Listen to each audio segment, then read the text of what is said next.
Stephen कवी की एक बुक है 7 habits of highly effective people.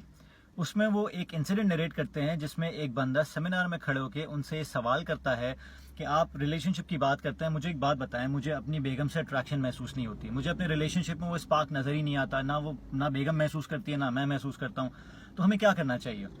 तो स्टीफन कवी उसको बोलते हैं, भाई सिंपल सी बात है, जा और अपनी बेगम को प्यार कर, go and love your wife. वो बोलता है, आप शायद सुना नहीं मेरा आपने सवाल, मैं कह रहा हूँ कि हमें वो महसूस ही नहीं होता, मतलब हमें वो अट्रैक्शन रही नहीं है, वो स्पार्क रहा ही नहीं है। How can I do that.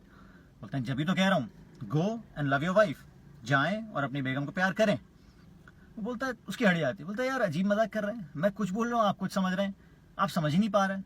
वो बोलता है, आप समझ नहीं पा रहे, ये जो हॉलीवुड बॉलीवुड लॉलीवुड की जो शिट हमारे जहनों में भर दी गई है ना, कि प्यार होता है, वन साइडेड लव है, लव एट फर्स्ट साइट है, इन्फैचुएशन है, ये सब बकवास है। जितने रिस्पॉन्सिबल आप होंगे उतने लविंग आप होंगे।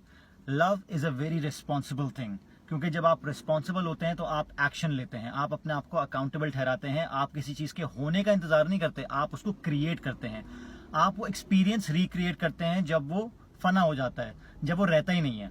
तो इसीलिए love is always a verb, VERB। Grammar तो हम सब ने पढ़ी है ना, वर्ब का मतलब एक्शन वर्ड। तो we always have to take care of the actions we take and we don't have to rely upon the actions to happen themselves. बहुत दफा ऐसा होता है कि जब आपसे लोग पूछते हैं ना कैसे हो, तो आप बोलते हैं ठीक हूँ, तो असल में ठीक होते नहीं है, आपने सब कुछ ठीक रखा हुआ होता है। तो इसी तरह से आपको प्यार करना होता है, प्यार होने का इंतजार नहीं करना होता है।